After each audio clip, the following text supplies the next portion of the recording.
Welcome to Amma's Kitchen. This video is sponsored by SVO Digital Marketing. நம்ம digital marketing company நிறைய team வைஸாக இருந்து செம்மையாக work பண்ணுறாங்க அண்ட் நல்லா ஆன்சர் பண்ணுறாங்க, நல்லா ரெஸ்பான்ஸ் பண்ணுறாங்க.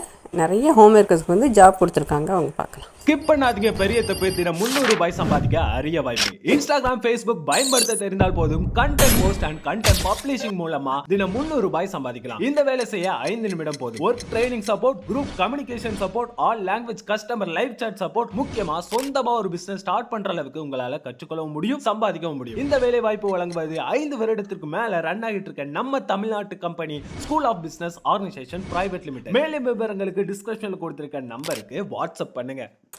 இன்றைக்கி நம்ம இட்லி தோசைகள்லாம் ஒரு செம்மையான ஒரு சாம்பார் பார்க்கலாம். எப்படி சிம்பிளாக ஈஸியாக செய்கிறதுன்ட்டு வந்து பார்க்கலாம் வாங்க. இட்லி, தோசை, பொங்கலோட தொட்டு சாப்பிட்றதுக்கு ஒரு சூப்பரான கத்திரிக்காய் சாம்பார் எப்படி செய்யுதுன்னு பார்க்கலாம். இதில் நம்ம துவரம்பருப்பு அந்த மாதிரி பயன்படுத்த போகிறது கிடையாது. ஆனால் டேஸ்ட் வந்து பார்த்திங்கன்னா ரொம்பவே சூப்பராக இருக்கும். இதை இப்போ நம்ம எப்படி செய்யறதுன்னு பார்க்கலாம். வெல்கம் டு டுடே சமையல். அதுக்கு முதல்ல ஒரு குக்கரில் நல்ல பெரிய வெங்காயம் பொடிசாக கட் பண்ணிவிட்டு ஒன்று சேர்த்துக்குங்க. அதேமாதிரி நல்ல பழுத்த தக்காளி பெருசாக ஒன்று கட் பண்ணிவிட்டு அதையும் சேர்த்துக்கலாம். கூடவே 300 கிராம் அளவுக்கு கத்திரிக்காய், அந்த நீல கத்திரிக்காயில் அந்த வரி கத்திரிக்காய் இருக்கும்ல, அதுதான் நான் இன்றைக்கி பயன்படுத்துகிறேன். இந்த சைஸில் கட் பண்ணிவிட்டு தண்ணியில் சேர்த்து வச்சுருக்கேன். இப்போ அந்த தண்ணியை நல்லா வடிகட்டிட்டு கத்திரிக்காயை இது கூட சேர்த்துக்கலாம். அடுத்ததான் ஒரு 3 டேபிள் ஸ்பூன், நிறைய கிடையாது, 3 டேபிள் ஸ்பூன் பாசிப்பயிறு எடுத்திருக்கேன். இதை வந்து கழுவிட்டு ஒரு 10 நிமிஷம் தண்ணியில் ஊற வச்சு எடுத்து வச்சுருக்கேன். அதையும் அந்த ஊறின தண்ணியோடைய இது கூட சேர்த்துக்கலாம். அடுத்ததான் காரத்துக்கு ஒரு 8 பச்சை மிளகாவை 2ஆ வெட்டிட்டு எடுத்திருக்கேன். இதில் நம்ம காரத்துக்கு வேறு எதுவும் சேர்க்க போகிறது கிடையாது. அதனால் பச்சை மிளகாவை கொஞ்சம் கூடுதலாக சேர்த்துக்குங்க. அப்போ தான் சுவை நல்லாயிருக்கும். இல்லைன்னா ஒரு மாதிரி சல்லுன்னு டேஸ்ட்டில் இருக்கும், நல்லா இருக்காது. அது கொஞ்சம் பார்த்துக்குங்க. கூடவே 6 பல்லு பூண்டு, கொஞ்சமாக கருவேப்பிலை இலைகள், அது எல்லாம் முழுகிற அளவுக்கு தண்ணி சேர்த்துக்குங்க. கிட்டத்தட்ட ஒரு 3 கப் அளவுக்கு தண்ணி சேர்த்துக்குங்க. கடைசியாக 1 டீஸ்பூன் மஞ்சள் பொடி, தேவையான அளவுக்கு உப்பு சேர்த்துட்டு இப்போ இதை நம்ம மூடி வச்சிடலாம்.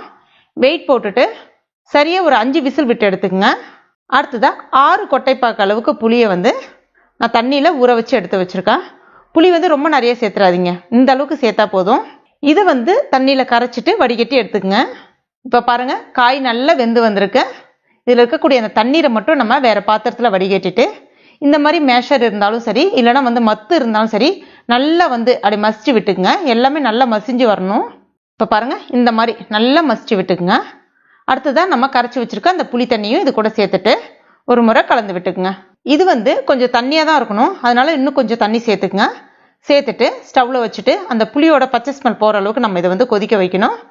ஒரு 3லேருந்து 4 நிமிஷம் கொதிச்சா போதும். இப்போ பாருங்கள், நல்லா கொதிச்சு வந்துருச்சு. இந்த மாதிரி இருக்கணும். இது வந்து கொஞ்சம் தண்ணியாக தான் இருக்கணும். அப்போ தான் அந்த இட்லி தோசையோடலாம் ஊற்றி சாப்பிடும்போது சூப்பராக இருக்கும், பொங்கலுக்கும் சூப்பராக இருக்கும். இதுக்கு இப்போ நம்ம ஒரு தாளிப்பு கொடுத்துடலாம். அதுக்கு ஒரு பேனில் 2 டீஸ்பூன் எண்ணெய் சேர்த்துக்குங்க. எண்ணெய் நல்லா காஞ்ச பிறகு 1 டீஸ்பூன் கடுகு, 1 டீஸ்பூன் உளுந்தம்பருப்பு, இது எல்லாமே நல்லா பொரிஞ்ச பிறகு 2 வரமிளகாய் உடச்சி விட்டு சேர்த்துக்குங்க. கூடவே கொஞ்சமாக கருவேப்பிலை இலைகள் எல்லாம் நல்லா பொரிஞ்சு வந்த பிறகு ஒரு 10 போல் சின்ன வெங்காயத்தை நீல வாக்கில் கொஞ்சம் கட் பண்ணி எடுத்திருக்கேன். அதையும் சேர்த்துட்டு நல்லா வதக்கி விட்டுக்கலாம். இதில் நம்ம வெங்காயம் கடைசியாக சேர்க்கும் போது பார்த்தீங்கன்னா அந்த டேஸ்ட் வந்து வேறு லெவலாக இருக்கும். ரொம்ப வதங்கணும் அப்படின்னு கிடையாது, லைட்டாக அப்படி பொன்னிறமாக அப்படி சிவந்து வரும். அப்படியே எடுத்து நம்ம ரெடி பண்ணி வச்சுருக்க அந்த சாம்பாரில் சேர்த்துடலாம். சேர்த்துட்டு ஒரு முறை கலந்து விட்டுக்குங்க. கடைசியாக கொஞ்சமாக கொத்தமல்லி இலைகள். அவ்வளோதான், மணக்க மணக்க நல்ல சுவையான இன்ஸ்டண்ட்டான கத்திரிக்காய் சாம்பார் ரெடி ஆயிடுச்சு. இது இட்லி, தோசை, பொங்கலோட சூப்பராக இருக்கும். நான் இன்னைக்கு தோசையோட தொட்டு சாப்பிட போகிறேன். இது வந்து அப்படி தொட்டு சாப்பிட்றது அப்படிலாம் கிடையாது. அப்படி தோசை மேலே நல்லா ஊற்றுனீங்க அப்படின்னா தோசை சட்டுன்னு ஊறிடும். அப்படியே எடுத்து வாயில் அப்படியே லாவகமாக போட வேண்டியதான். அவ்வளோ நல்ல உள்ள ஜம்முன்னு இறங்கும்.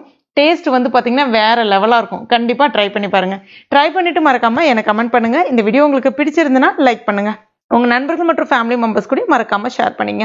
மேலும் இது போன்ற டேஸ்டி ரெசிபிகளுக்கு நம்ம ஃபேஸ்புக் பேஜை ஃபாலோ பண்ணிக்கங்க, லைக் பண்ணுங்கள். தேங்க்யூ.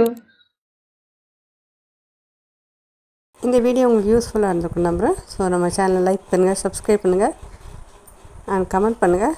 Thank you friends.